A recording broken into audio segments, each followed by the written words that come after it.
Channel 5 Cinema viewers எல்லாத்துக்குமே ஒரு பெரிய ஹை. நான் உங்க விஜய் சத்யா.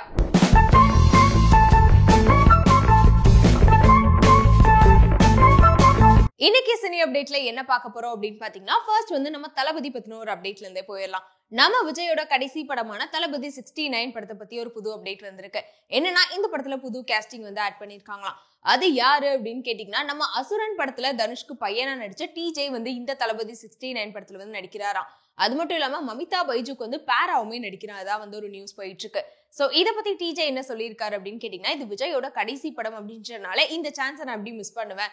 அது மட்டும் இல்லாம சின்ன வயசுல இருந்தே நான் தளபதியோட படத்தை பார்த்து தான் வளர்ந்திருக்கேன். சோ அவர் கூட ஒர்க் பண்றதுல எனக்கு ரொம்பவே சந்தோஷம் அப்படின்னு சொல்லியிருக்காரு. சோ டிஜே மமிதா பைஜுவோட இந்த காம்போ எப்படி இருக்க போகுது அப்படின்ற விஷயம்லாம் வெயிட் பண்ணி பார்த்திடலாம்.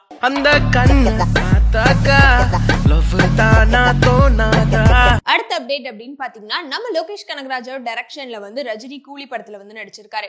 இந்த படத்தை வந்து மே 1ஆம் தேதி வந்து ரிலீஸ் பண்ணலாம் அப்படின்னு சொல்லி தான் பிளான் பண்ணிருக்காங்க. அப்ப திடீர்னு பாத்தீங்கன்னா, நம்ம சூர்யாவோட ரெட்ரோ படத்தையும் வந்து மே 1ஆம் தேதி ரிலீஸ் பண்ண போறாங்களாம். சோ இந்த ரேஸ்ல வந்து இன்னொரு படமும் இணைஞ்சிருக்கு. அது என்ன படம் அப்படின்னு கேட்டீங்கன்னா, நம்ம ஏஆர் முருகதாஸோட டைரக்ஷன்ல SK23 படத்தையும் மே 1ஆம் தேதி ரிலீஸ் பண்ணலாம் அப்படின்னு பிளான் பண்ணிருக்காங்களாம். அது எப்படிப்பா 3 படமே ஒரே நாள்ல ரிலீஸ் பண்ணுவீங்க அப்படின்னு தானே பாக்குறீங்க. அது மட்டும் இல்லாம இந்த 3 படம் ரிலீஸ் பண்ணா கண்டிப்பா கிளாஷ் ஆகும். சோ அதனால கண்டிப்பா ஏதாவது 2 படத்தோட டேட் வந்து மாத்தி வைக்கிறதுக்குமே வாய்ப்பு இருக்கு. அது எந்த 2 படத்தோட டேட் வந்து மாத்தி வைக்க போறாங்க அப்படின்ற விஷயம்லாம் தெரியல. மே 1ஆம் தேதி எந்த படம் ரிலீஸ் ஆகணும் அப்படின்றத நீங்க நினைக்கிறீங்க அப்படின்ற விஷயத்தையும் கமெண்ட்ல சொல்லிருங்க.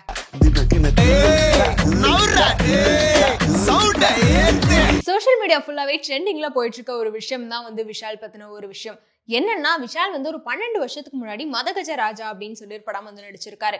ஆனா அந்த படம் இப்ப வந்து 12 வருஷத்துக்கு அப்புறம் இப்பதான் வந்து ரிலீஸ் ஆக போகுது. இந்த படத்தோட ப்ரமோஷன் நிகழ்ச்சியில வந்து விஷால் கலந்துகிட்டப்போ அவர் வந்து அந்த ஸ்டேஜ்ல பேசுறப்போ ஒரு கை கால்லாம் ரொம்ப நடுங்க ஆரம்பிச்சு ரொம்பவே வீக்கா இருந்தாரு. அதனால என்ன ஆச்சுப்பா விஷாலுக்கு அப்படின்னு சொல்லி நிறைய பேர் கேட்டுட்டு இருந்தாங்க. சோ விஷாலுக்கு வந்து என்னன்னா, ஒரு வைரல் ஃபீவர் இருக்கு. சோ ஹை ஃபீவர்லயுமே வந்து அவர் இப்படி வந்திருக்காரு, அதனாலதான் இவ்வளவு வீக்கா இருக்காரு அப்படின்னு சொல்லியிருந்தாங்க. ஆனா அதை பத்தி இப்ப என்ன நியூஸ் போயிட்டு இருக்கு அப்படின்னு பாத்தீங்கன்னா, பாலாவோட டைரக்ஷன்ல வந்து விஷால் வந்து அவன் இவன் அப்படின்னு சொல்லி ஒரு படம் நடிச்சிருப்பாரு. விஷால் வந்து அதுல மாறுகண் இருக்கக்கூடிய ஒரு கேரக்டர்ல நடிச்சிருப்பாரு. நேச்சுரலாவே இந்த படம் ஃபுல்லாவே வந்து விஷாலோட கண் வந்து மாறுகண்ணா தெரியணும் அப்படின்றக்காக நிறைய விஷயங்கள் பண்ணியிருக்காங்களாம். அதனால ஷூட்டிங் முடிகிற வரைக்குமே வந்து விஷால் நிறைய இடங்கள்ல வந்து அவரோட கண்ணை மாறுகண் மாதிரி தான் வச்சிருப்பாராம். சோ அதனால அவருக்கு வந்து தலைவலி வந்து ஏற்பட்டிருக்கு. அந்த ஹெட்டேக் ரொம்ப அதிகமானால வந்து ட்ரிங்க் பண்ணவும் ஆரம்பிச்சுட்டாராம். சோ இந்த விஷயத்த வந்து ஒரு பிரஸ் மீட்ல ஆரியாவே வந்து சொல்லியிருப்பாரு. அதுக்கப்புறமா வந்து இப்போ ரீசெண்டா என்ன ஆயிடுச்சுன்னா, அவருக்கு ஒரு வைரல் ஃபீவர் வந்தனால அது கூட சேர்ந்து இந்த தலைவலி கண்வலி எல்லாமே வர ஆரம்பிச்சிருச்சான். இதனாலதான் அந்த ப்ரமோஷன் நிகழ்ச்சியில வந்து விஷாலோட கண்ணுல இருந்து தண்ணி வந்துட்டே இருந்துச்சான். சோ அதனாலதான் இவருக்கு வந்து இவ்வளவு பிரச்சனை வந்திருக்கு அப்படின்னு சொல்லியுமே எல்லாருமே வந்து சொல்லிட்டு இருக்காங்க.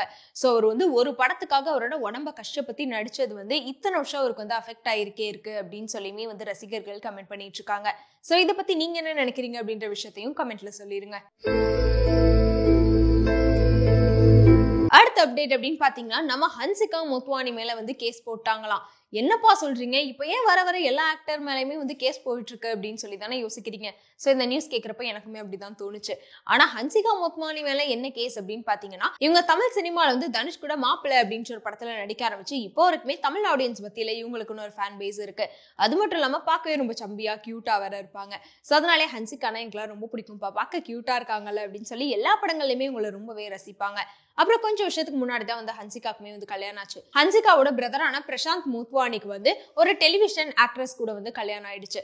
ஆனா வந்து கல்யாணம் ஆகி 2 வருஷம் அவங்க 2 பேரும் வந்து பிரிஞ்சு வாழ்ந்துட்டு இருக்காங்களாம் சில பிரச்சனைகள்னால. இப்போ அவங்களோட அண்ணி தான் வந்து ஹன்சிகா மோத்வானி மேலே அவங்க குடும்பத்து மேலே கேஸ் போட்டிருக்காங்க.